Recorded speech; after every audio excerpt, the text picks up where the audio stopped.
Hello guys, welcome to today's video. Today I'm going to be showing you something that I think is very interesting, at least as far as scales and the word chromaticism are concerned. You've obviously read the title of this video.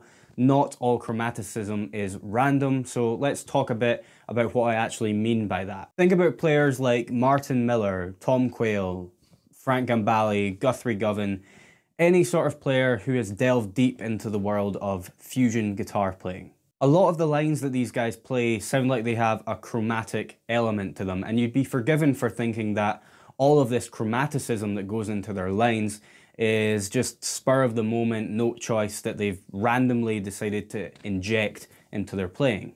Because correct me if I'm wrong, but as far as I'm aware, the only scale that naturally contains strings of notes with no gaps between them is the chromatic scale. So where else could these chromatic note choices possibly be coming from? Well, I'm no expert when it comes to fusion guitar playing by any stretch, but a couple of years ago I decided that I wanted to expand my melodic horizons a bit, so I decided to learn a new scale, the melodic minor scale. And when I started learning this scale, I discovered that melodic minor works really well when paired with Dorian. So over progressions that would allow you to play Dorian, for example A minor 7 to D9, you could play A Dorian, and you could also play A melodic minor. There's only one note that is different in these scales, and it's the 7th scale degree. In Dorian you have a flat 7, and in melodic minor you have a raised 7th. Let's listen to a solo over A minor 7 to D9 using a mix of A Dorian and A melodic minor. Well,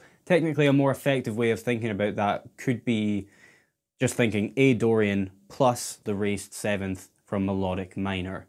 That's how I would think of it personally, but I'm not saying that you absolutely have to think that way. That's just what works for me.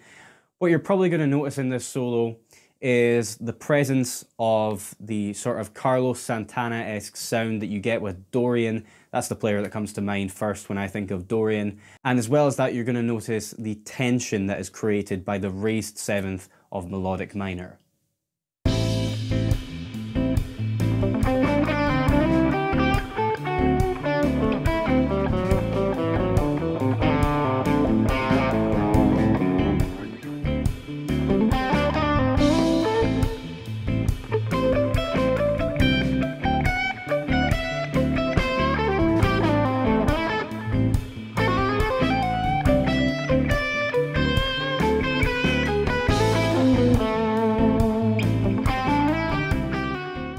It's a cool sound. I really like the little bit of extra heat that raised 7th from melodic minor adds to the Dorian sound. But let's get back to the title of this video, which concerns chromaticism. So the whole point I'm getting at here is that when you overlay two scales together, like Dorian and melodic minor, what you'll notice is that sometimes, in certain areas, the combination of notes allows for natural chromaticism to occur.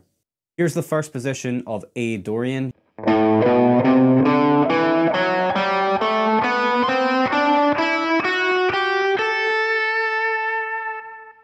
Here's the first position of A melodic minor.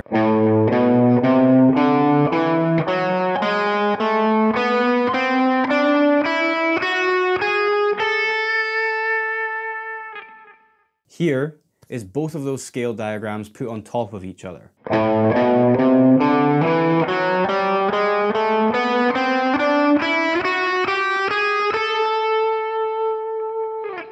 If you look closely, you'll notice that in each octave there are 4 notes that are only semitones apart. If you were to ascend these notes, it would start on the major 6th of Dorian, it would follow with the flat 7 of Dorian, then the raised 7th of melodic minor, and it would finish on the root note. This is not just a series of random passing notes.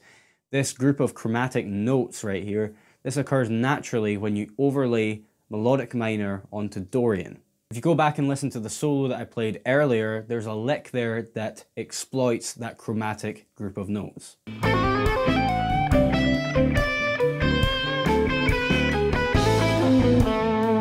Okay everyone, thank you so much for watching this video. I hope you enjoyed it. What do you think about this new sort of video style? I kind of prefer standing up and talking to a camera. I feel like it's easier for me to engage with you guys this way. So let me know, just type a comment below and let me know what you think. Anyone new that's watching, you'll notice that there's a link in the description. That's a 50% off coupon for my online course, Bulletproof Guitar Player. But if you're looking to learn advanced material like the stuff that I've been talking about in this video, then that course does not cover things like that. It's more fundamental theory and how you can apply that to the guitar. So if you've not got a good grasp on fundamental basic music theory that you can apply to the guitar, then by all means go and check that out. But if you're expecting to find more advanced topics in that course, then that's not the one for you.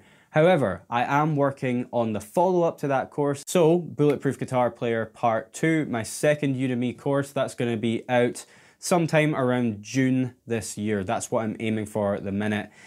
So that is going to include more advanced topics like the stuff that I've been talking about in this video, melodic minor, harmonic minor, modes of the major scale. That's a huge topic that people always ask me about.